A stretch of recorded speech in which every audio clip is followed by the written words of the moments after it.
ఎన్నికల్లో చక్రం తిప్పేది జగన్ లేదంటే చంద్రబాబు సారే అనుకున్నారంతా. కానీ వాళ్ళిద్దరిని కాదని ఈసారి చక్రం తిప్పింది మాత్రం పవన్ కళ్యాణ్ సారే. జగన్ నిన్ను అతపాతాళానికి దొక్కుతా అని షరతు కట్టి మరి ఆ పని చేసి చూపించిండు పవన్ కళ్యాణ్ సారు.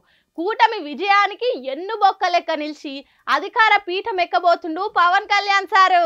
ఇప్పుడు దునియా మీద అందరికంటే ఎక్కువ ఖుషి అవుతున్నది ఎవరన్నా ఉన్నారా అని అంటే అది పక్కా పవన్ కళ్యాణ్ సార్ ఫ్యాన్సే. సార్ కంటే ఎక్కువ ఆయన గెలవాలని ఆరాట పడ్డది అభిమానులే. ఆయన మీటింగ్ పెడితే సభలకు పోయేది కానీ ఓట్లయితే ఎక్కపోతుండే. కానీ ఈసారి పరిస్థితి మారింది. జనసేన హవా కనిపించింది. పవనాలు సార్ ఆశలు పాలించినాయి. కూటమిని అధికారంలోకి తెచ్చేందుకు పవనాలు సార్ కట్టిన పొత్తులు పనికొచ్చినాయి. ఆంధ్రాలో ఇప్పుడు తెలుగుదేశం పార్టీ పవర్లకు వచ్చిందంటే పక్కా పవన్ సార్ కృషి అని చెప్పాలి. కాపుల ఓట్లను టీడీపీకి మళ్లీ చుట్లైనా జగన్ వ్యతిరేక ఓటును కూటమి దిక్కు మల్పుట్లనైనా పవనాలు సారే ముఖ్య కారణం. ఇక ఆయనను చూసే సైకిల్ కు ఓటేసిరు కానీ ఇంకేది కాదన్నది సుస్పష్టము. చంద్రాల సార్ సంగతి తెలిసినా కూడా పవనాలు నమ్మే కూటమికి అధికారం అప్పచెప్పిన జనం అనుట్ల ఎటువంటి సందేహం లేదు. ఓట్లప్పుడు జగన్ నెత్తి మీద కాలు పెట్టి నేను అతపాతాలానికి దొక్కుతా అని పవన్ సార్ షరతు కట్టిండు. అన్నట్టే ఇలా జగన్ ను అతపాతాలానికి దొక్కేసినట్టు చేసిండు.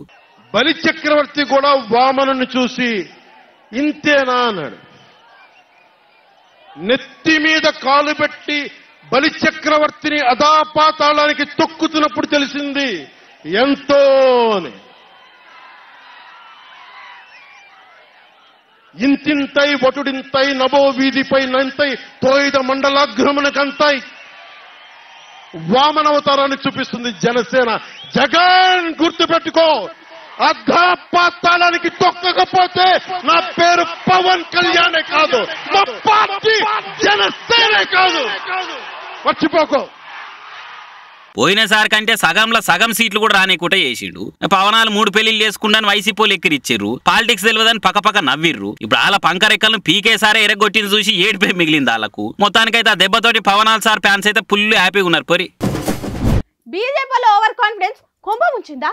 400 సీట్లకు తక్కయన్న అతి విశ్వాసం ఆవిరైందా అంటే రిజల్ట్ చూస్తే గదే అనిపిస్తుంది. ఒంటెద్దు పోకడలు పోయి పెద్ద పెద్ద బిల్లుల ముచ్చట్లు మిత్రపక్షాలతోటి కనీసం సంప్రదింపులు చేయకుండా నియంతృత్వ పోకడలు పోయిందన్న పేరు మూట కట్టుకున్నాడు మోడీ సారు. ఇప్పుడు వచ్చిన రిజల్ట్ చూసినాక మిత్రుల అక్కరెందుకుంటదో సార్కు సీన్ అర్థమై ఉంటది.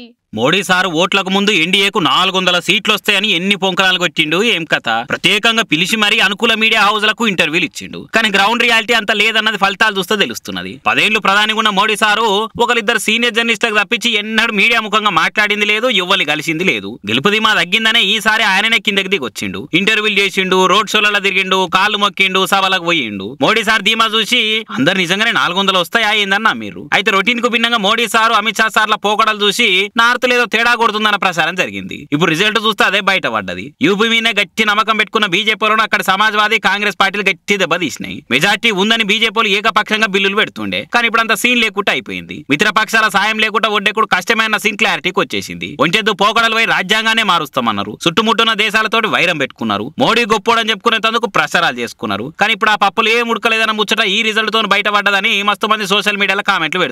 మరి బీజేపీలు దీంతోటైనా కాలు నేల మీద పెడతారో లేదో చూడాలి.